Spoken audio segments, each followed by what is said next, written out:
Brief history of Oton. There are three theories on how my town, Oton, got its name. Among these three, let me share the most popular one that is usually told by the elders. It was during one hot season when two Spaniards were walking around the town. They passed by the natives and asked them about the name of the place in Spanish language.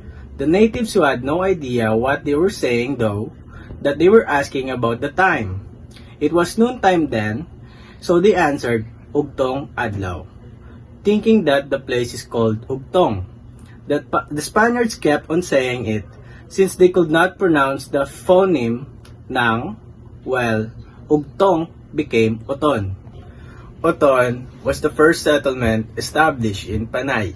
During the Spanish period, it is home to first pueblo in Panay, founded by the Spaniards in 1570 and became the first capital of Iloilo in 1571 during the time of Legazpi. Much earlier, Oton was also an important Malay capital. Under Dato' Paiburong, the seat of the government was Catagman until he died of old age in 226 Anno Domini or AD. Edmundo Legislador, known locally as Toto Eddie or Kapendong, was a courageous student activist from Oton, Iloilo, who became a prominent figure in the resistance against martial law.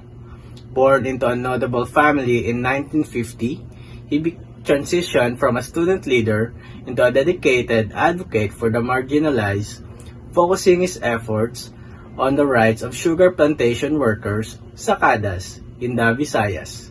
His commitment to social justice and his opposition to government abuses ultimately led to his death during a 1973 military operation in Sibalom, Antique.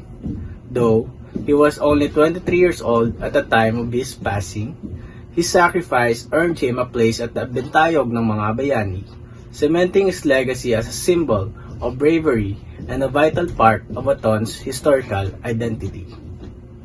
In the early part of the Philippine Revolution in 1896, the people of Oton, led by Vicente Zorita and his braves, Eulogio Ronquillo, Eugenio Montalvo, Doroteo Camara, Vicente Sopena, Ramon Malorca, Urbano Clavel, and Puloy, the famous gunpowder maker, took up arms and were able to drive the Spaniards to Molo.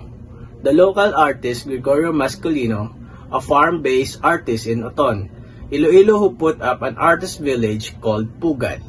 Gaining wealth and fame are usually the things that the most wanted in their lives. Oton is a coastal municipality in the province of Iloilo. The first-class town of Oton is situated south of the province.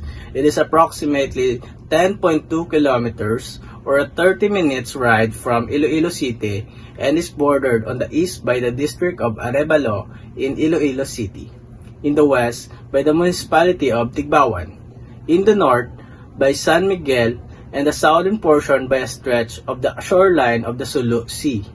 It has a land area of 8,456 hectares that are politically subdivided into 37 barangays. The municipality has a land area of 86.44 square kilometers or 33.37 square miles, which constitutes 1.73% of Iloilo's total area. Its population, as determined by the 2020 census, was 98,509. For the town of Oton, the major cultures that impacted their local culture heavily are the Chinese and Spanish. History played a critical role in the evolution of Oton's cultural life. A vast amount of Chinese pottery has come to light from archaeological sites where wares were recovered from the burial sites in many areas of the town. This is the best evidence of the trade which flourished for centuries between China and Oton. The Spanish, on the other hand, had not come to the Oton to engage in the kind of trade and artisanry carried on by the Chinese. The Spanish were in the area as much for religious as for economic reasons. Conversions of the local was a major objective of Spanish policy. Oton, Iloilo will celebrate its annual Catagman Festival every April 30 to May 3 of the year. The festivity is all about Oton's history.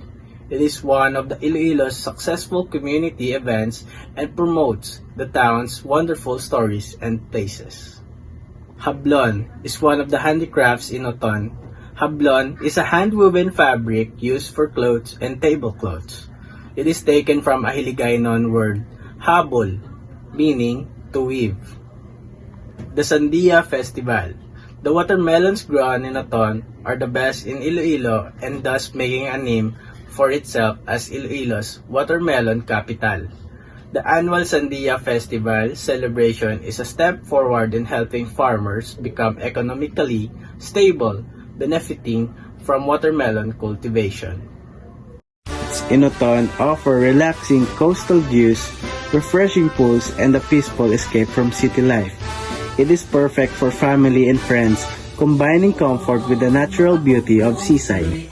The Catagman Beach Resort, Villarica Beach Resort, Ched's Beach Hut Resort, Amari Beach Resort, Ness and Tats Beach Resort, and Riverside Beach Resort. And here are dialects of my town, Oton, Kinaraya, and Hiligaynon.